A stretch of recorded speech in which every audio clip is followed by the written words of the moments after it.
তো গতকাল যেটা হয়েছে, মেহমানদের জন্য বিরিয়ানি রান্না করতে যেয়ে এত মজা হয়েছিল বিরিয়ানিটা যে নিজেরাই খেয়ে ফেলেছি। এরপর আর কি করার, আবার বিরিয়ানি রান্না করেছি।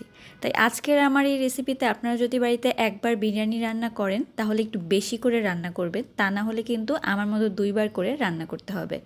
তো আজকের বিরিয়ানিতে কিন্তু আমি কোনো ধরনের টক দই ব্যবহার করছি না, খুব সাধারণভাবে বিরিয়ানিটা রান্না করব, কিন্তু অনেক মজার হবে খেতে। প্রথমে পেঁয়াজ কুচি দিয়ে একটু ভালো করে ভেজে নিয়ে এলাচ দিয়ে দিলাম প্রায় 5-6টার মতো। এখানে আদা বাটা আছে 2 টেবিল চামচ, রসুন বাটা 2 টেবিল চামচ, তার সাথে জিরা বাটা দিয়েছি 1.5 টেবিল চামচের মতো। এখন এই মশলাগুলোকে কিছুক্ষণের জন্য শুরুতেই কষিয়ে নিয়ে তারপর এখানে জয়ত্রী বাটা দিয়ে দিলাম প্রায় 3 টেবিল চামচের মতো। আর এই জয়ত্রী বাটা দিয়ে মশলাটাকে প্রথমে কিছুক্ষণ কষিয়ে নিয়ে তারপর দিয়ে দিব স্বাদ মতো লবণ মুরগিটা রান্না হওয়ার জন্য। যেহেতু পোলাও রান্নার সময় আবার লবণ ব্যবহার করব, তাই এখানে শুধুমাত্র মুরগি রান্নার জন্যই আমি লবণটা ব্যবহার করেছি। একটু পানি দিয়ে কাঁচামরিচ দিয়ে দিলাম, আর কাঁচামরিচটা কিন্তু আমি ঝালের জন্য দিয়েছি, যেহেতু এখানে শুকনো মরিচ ব্যবহার করছি না। দিয়ে দিলাম ধনিয়ার গুঁড়া প্রায় 2 টেবিল চামচের মতো, আর এখন দিয়ে দিব চীনাবাদাম বাটা। এই চীনাবাদাম বাটা কিন্তু অবশ্যই দিবেন, এতে করে চিকেন বিরিয়ানির স্বাদ কিন্তু অনেকটাই বেড়ে যাবে। তো বাদাম বাটা দিয়ে কিছুক্ষণ নেড়ে চেড়ে তারপর এখানে চিকেন দিয়ে দিচ্ছি। এখানে প্রায় 1.5 কেজি ওজনের একটা চিকেন আছে। চিকেনটাকে একদম ছোট ছোট করে কেটে নিয়েছি। বড় থাকলে কিন্তু চিকেনের ভিতরে মশলাটা ঢুকতে চায় না। তো চিকেনটা দিয়ে কিছুক্ষণের জন্য নেড়ে চেড়ে মিশিয়ে নিয়ে তারপর এখানে টমেটো সস দিয়ে দিচ্ছি। টমেটো সসের পরিমাণটা একটু বাড়িয়ে দিবেন, তাহলে কিন্তু বিরিয়ানির স্বাদটা একেবারে অন্যরকম হয়ে যাবে। তো আমি যেহেতু টক দই ব্যবহার করছি না, তাই টমেটো সসটাই দিচ্ছি।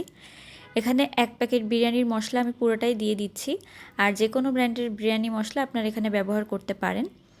তো বিরিয়ানি মশলাটা দিয়ে ভালো করে নেড়েচেড়ে মিশিয়ে নিয়ে তেলটা উপরে উঠে আসা পর্যন্ত কিন্তু এই মুরগিটাকে রান্না করে নিতে হবে। তো দেখতেই তো পাচ্ছেন উপরে তেলটা ভেসে উঠেছে। এখন এই তেলটা দিয়ে কিন্তু আমি পোলাওটা রান্না করব, তার সাথে একটুখানি সয়াবিন তেল অ্যাড করব। তো প্রথমে আমি এখানে প্রায় 3 থেকে 4 টেবিল চামচের মতো সয়াবিন তেল নিয়েছি, আর তার মধ্যে সেই চিকেন রান্না থেকে একটুখানি তেল মশলা দিয়ে দিলাম। এতে করে কিন্তু পোলাওটা রান্নার সময় খুব সুন্দর একটা সুঘ্রাণ পাওয়া যাবে। তো তারপর এখানে পরিমাণ মতো পানি দিয়েছি, যেহেতু আমি 1 কেজি পরিমাণে পোলাও রান্না করব, মানে বিরিয়ানি রান্না করব, তো সেই জন্য এখানে পানি নিয়েছি প্রায় আপনার 1 কেজি থেকে মানে 2 কেজি থেকে একটুখানি কম, ঠিক আছে? 1 কেজি চালের জন্য 2 কেজি থেকে একটুখানি কম পানি নেবেন, তাহলেই কিন্তু বিরিয়ানিটা ঝরঝরা হবে। 2 কেজি পরিমাণ পানি নিলে কিন্তু হবে না। তো এখন আমি দুধ দিয়ে দিলাম, গুঁড়া দুধ, তার সাথে কাঁচামরিচ দিয়ে দিয়েছি, আর পোলাও চালটা যেটা আমি ধুয়ে পরিষ্কার করে রেখেছিলাম সেটাও দিয়েছি। তো এখন কিন্তু চালটাকে ফুটতে দিতে হবে ঢাকনা দিয়ে। কিছুক্ষণ পর যখন চালটা ফুটে আসবে তখন এখানে রান্না করে রাখা চিকেনগুলোকে দিয়ে দিতে হবে। তো এই সেম প্রসেসে কিন্তু আপনারা গরু বা খাসি দিয়েও করতে পারেন, তবে চিকেন বিরিয়ানি এভাবে অনেক বেশি মজার হয়। আমি তো আগে সবসময় টক দই দিয়ে রান্না করতাম, এই নিয়মে কখনোই আমি চিকেন বিরিয়ানি আগে রান্না করিনি। আজকে ভাবলাম একটু অন্যভাবে রান্না করি, কিন্তু অন্যভাবে রান্না করতে যে এত ভালো হয়েছে, এরপর থেকে আমি ভাবছি সবসময় এইভাবেই চিকেন বিরিয়ানিটা রান্না করব।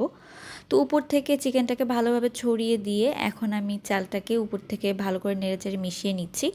আর আপনারা যদি ননস্টিকের কোনো হাঁড়িতে রান্না করেন তাহলে কিন্তু এই বিরিয়ানিটা আরও পারফেক্টভাবে হবে।